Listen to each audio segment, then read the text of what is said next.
This is the Low Key Podcast, episode 41, DayWalker. This is the Low Key Podcast. I do not own the rights to the music that's being played in the intros or outros. I do not own the rights to the music that's being played in future podcasts or past podcasts of the Low Key Podcast. This is the Low Key Podcast, episode 41, DayWalker.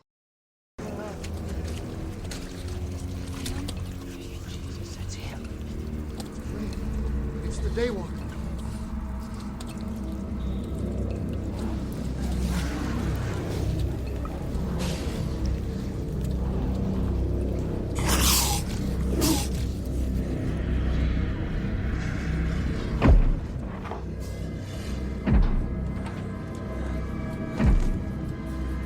Come on, DayWalker!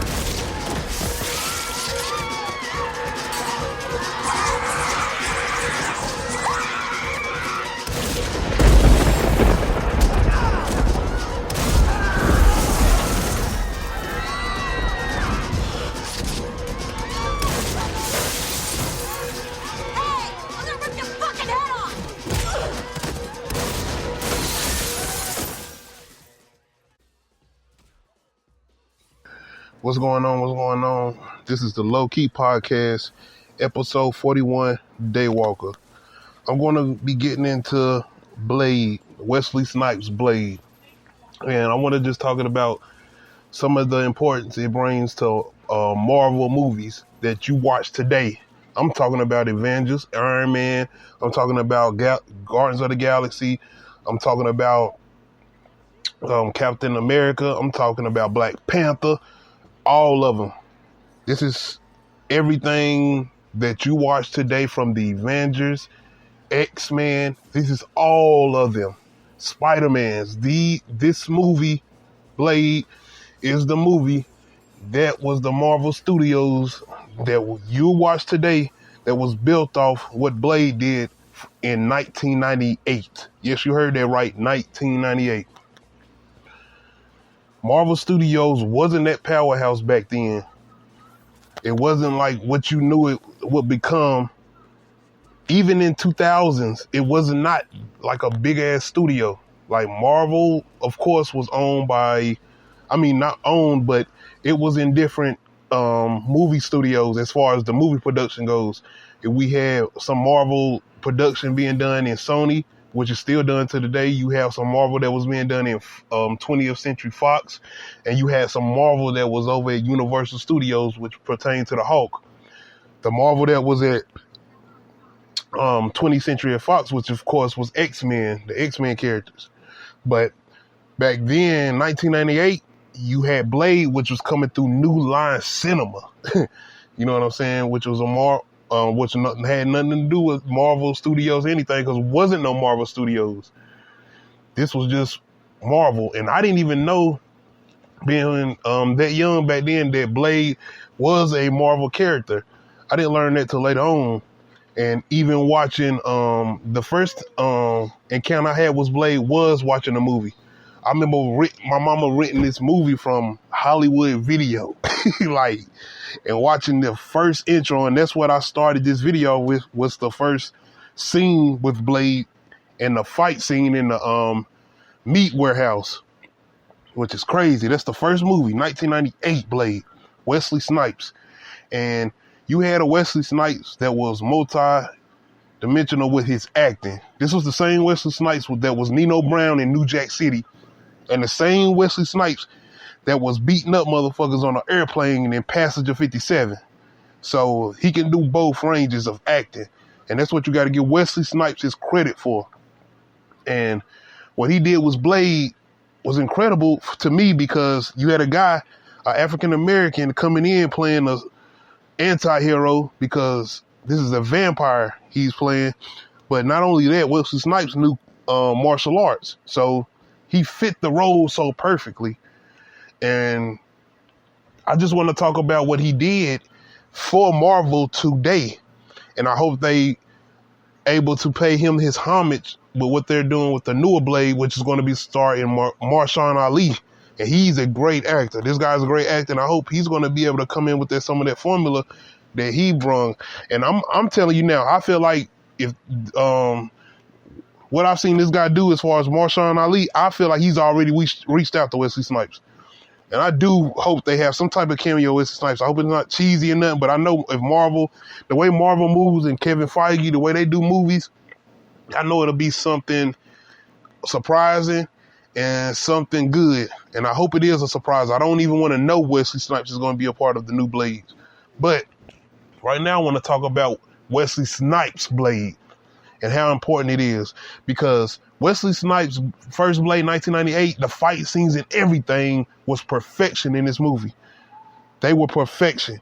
That first fight scene, which I was playing at the beginning of this podcast, which was the first fight scene with Blade in the warehouse, was, man, you talking about the Matrix and all of this shit. Matrix, you had Steven Seagal movies, you had Jean-Claude Van Damme movies, hell, you had Rambo and shit with Sylvester Stallone, Rocky movies, all of that. And you had Wesley Snipes come in and kill this shit. This wasn't no CGI, none of that.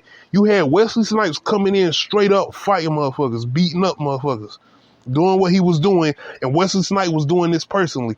He, of course, had probably some stunt doubles in and out or whatnot, but you know Wesley Snipes can fight, really. He know martial arts, and he was doing most of this stuff. And with the success of the first Blade, they will go on to do 2 more movies, and Blade 2 is considered in the same category as Spider-Man 2, with the Sam Raimi Spider-Man 2 as being one of the best comic book movies out to this day.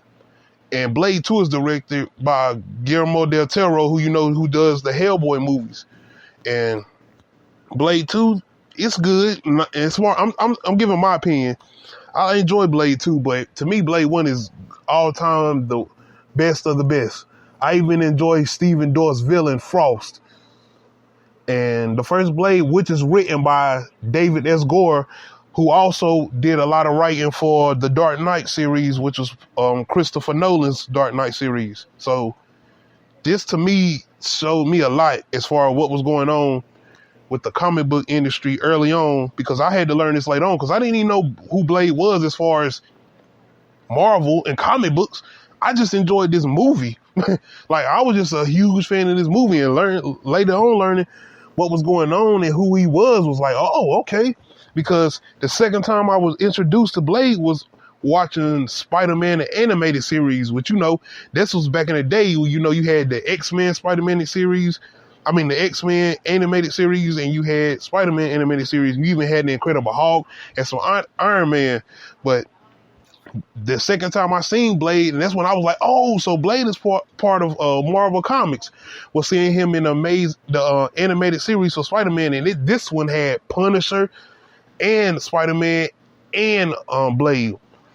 So this is just, it's exciting because they can do a lot with this as far as what they got going on now with Marvel, because they couldn't do all this back then because, with the rights and everything, to movie rights and everything, and the rights with Marvel and everything was so separated back then. And you see now today that Disney and Marvel Studios has majority of all these characters now. Not with Spider-Man, still being with Sony, but he's now, they have that partnership going on with Marvel and Sony. So the whole thing with Blade and what he was able to do for you to be able to even watch all of these Marvel movies now. I'm even talking about the Spider-Man movie that you watch with Sam Raimi and Tobey Maguire. This all started with Blade in 1998 and the success they had with Blade.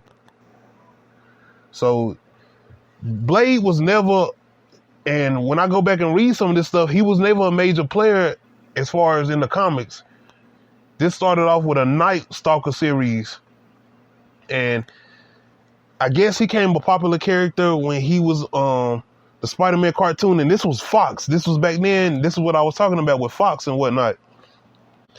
And I think you just need to give a lot of credit to Wesley Snipes, because Wesley Snipes was the main person that was so invested in these movies. And all up until that last Blade movie was Blade Trinity, it was so much that was going on behind the scenes. There was a lot of controversy, and I'm not even going to get into all that. I just want to celebrate what the first Blade did and what it contributed to what's going on now with Marvel. And that's why I say I hope they give some type of homage to Wesley Snipes, because he brought so much to that role. Because without Wesley Snipes, you're not getting all those fighting scenes. You're not getting the charisma that Wesley Snipes brought to the Blade role. You know what I'm saying? With that one line he did, like, motherfuckers always trying to ice skate uphill. Like, that's Wesley Snipes. And you got to give that credit to what he brought to that role. And that's why I'm such a huge fan, especially of the first Blade. I enjoy very much that second Blade, but like I said, to me, this main subject is about that first Blade, because that first fight scene, I had never seen a scene like that. Somebody coming in and just slashing and dashing through motherfuckers. Like, this was straight up blood going everywhere. But it was just seeing Wesley Snipes beat up all these damn vampires and slash with his sword and what he was doing. Not a shooting scene, nothing. He was just slicing motherfuckers. And then he started finally using his gun throughout the scene. But this was not the only scene. You had multiple scenes with him and fighting scenes. And just everything they did with bringing this guy to life and what they did, and being, like I said, an African-American leading role, and it being a big success. This is what you get when you get, shout out to, and rest in peace to Chadwick Boseman, what you get with your Black Panthers. Because the success they have, it is, to me, feeling like it is coming off what Wesley Snipes did with Blade, because this being such a phenomenal movie and them being able to make 2 more movies off of this, you have to give that homage to what Wesley brung. And not only that, him having his own martial arts training and him able to do a lot of those scenes with his own physicality. And, you know, you have so many actors that can't do all of that, and they have to bring in these stunt doubles. And when you read back on some of this stuff, they took a long time and years looking for a right director to even do this movie they did, as far as in the 1998 Blade. So it took a while for this to even come out and them to get it together. And then, not only that, you had, shout out to Michael J. White, you had Spine back then, but this was nowhere in comparison to what they did with Blade. But Michael J. White is another African-American actor that knows martial arts. And I think, even not more so, he knows a lot more with it than even Wesley Snipes. But even so, what they did and what I hope they're going to do with this new Blade is give it some, just a lot of more storytelling to fix in with what's going on as far as what Marvel is doing, and then what they're trying to change up with, as far as you have Doctor Strange coming in with the Multiverse of Madness. And I think they're going to have a lot of things switching up with, you have Venom, Sony's Venom, and Morbius. So I think they're going to try to bring all that together, because that's the first time I even learned about Morbius was in that Spider-Man animated series, going along with what I already knew about Blade. So let me remind you just of some of the history that Blade did at the box office. And this is 1998. Blade came out the second weekend of a movie that was already in theaters, which was Saving Private Ryan. Huge movie. Directed by Steven Spielberg, starring Tom Hanks. This is Tom Hanks coming off Forrest Gump. And this is a unknown Marvel movie, Blade. It came in #1 the second weekend that Saving Private Ryan was out. And this was such a surprise to moviegoers, because like I said, I'm just learning about this stuff. Everybody's like, what is this? What's going on? And then Blade's second week at the box office held up. And this was coming off an urban movie, a flame out of a horror movie at that. And not only a horror movie, but starring an African-American male. You understand the importance of what a game changer Blade was. And it was this Marvel-based film. And this was just comic books back then. And you don't know nothing about what's going on. Because I ain't hear nobody talking about, oh, this was a comic book movie, so I got to go see this. No. You coming off of just the reputation of what Wesley Snipes brought to movies. And not only what he brought to movies, his presence at the box office. Because I don't know all the history with Wesley Snipes' presence at the box office. For all I know, that Blade series is his highest number box office numbers as far as what he's done at the theaters, but just showing the importance of what Wesley Snipes did with Blade, but giving credit to the writers and directors too. But like I said, you're not going to a movie to see the director, and you're not going to a movie to see the writers. You're going to the movie to see the characters, the person that's playing the characters and whatnot. And 1998, I mean, when did Passenger 57 come out? I wish I could go back and see what, you know what I'm saying? He's coming off these type of movies. New Jack City. You're talking about Drop Zone. Like these type of movies. And you have him coming in portraying this role of a vampire that can walk in the daytime and doing what he did with this role. And throughout the movie, like I said, this movie still stands up today. And you had The Matrix, like I said, Blade came out in 1998. Matrix came out in 1999. They was coming off, a lot of movies was coming off the fighting material that Blade had. And a lot of that success came off of what Blade did for movies. And then you had Blade 2. And like I said, Blade 2 is considered one of the best comic book movies out to this day. So not only was Blade an essential movie as far as being fresh to what it was bringing to movies, but this was presenting a comic book hero in a fresh way. I mean, you had movies like The Crow. Rest in peace to the guy that played The Crow, because, you know, there was a lot of things that went on with that movie, but Blade was a fresh take on not only the style of movie making as far as action goes, but everything you could do with vampire movies. You know what I'm saying? You had never seen a vampire movie like Blade. You had Interview with a Vampire. Wasn't nobody fighting or doing nothing in there. You had motherfuckers flying around or whatnot, but they weren't doing all of this and that. You had, you also had the Dracula, you know, the Brian, I can't say the name, Brian Stoker's Dracula. That's just like almost like that artsy filmy type shit going on. But with Blade, you had the action.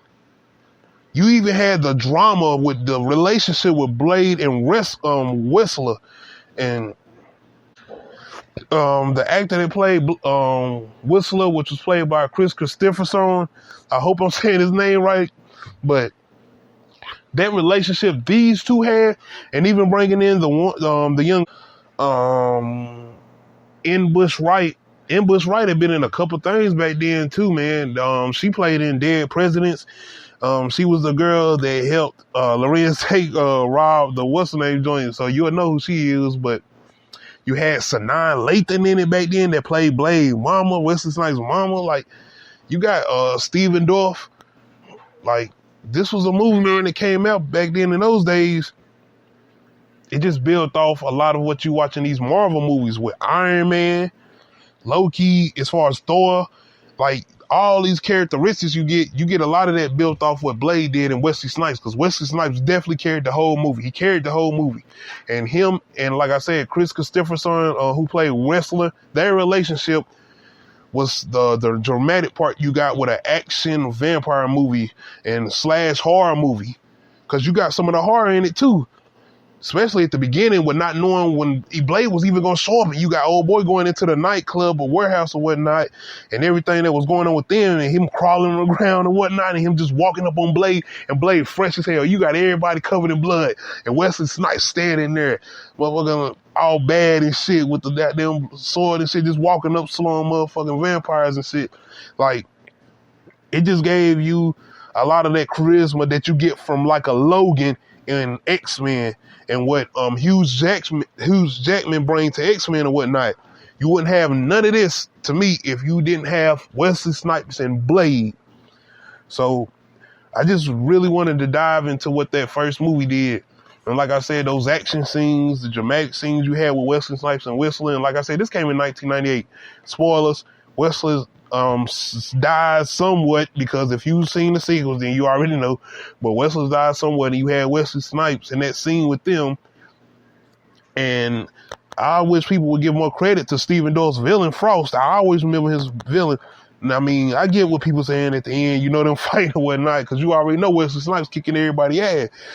But I feel like he still was a worthy villain, especially with the problem that Marvel was having with villains leading up into Thanos and what he brung with and Killmonger and Black Panther and Thanos with Avengers, I still feel like Stephen Dorff Frost is one of those good villains that they had with the Blade entry.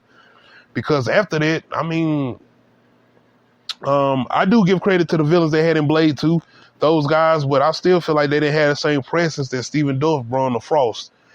But I just wanted to give a little info, and not only a little info, but a little importance to what Blade has brought to some of your favorite Marvel movies today, and what he did for the Sam Raimi Spider-Mans, the Iron Mans, the Avengers, the Incredible Hulks from Universal movies. Like, this was the first Marvel movie you had that came out. I mean, even with DC movies, you having the Batmans or whatnot, I still feel like this is one of the best, if not the best, Marvel movies from that time that came out in the 90s. But thank you for tuning in. This is the Low Key Podcast, episode 41, DayWalker. I'm out.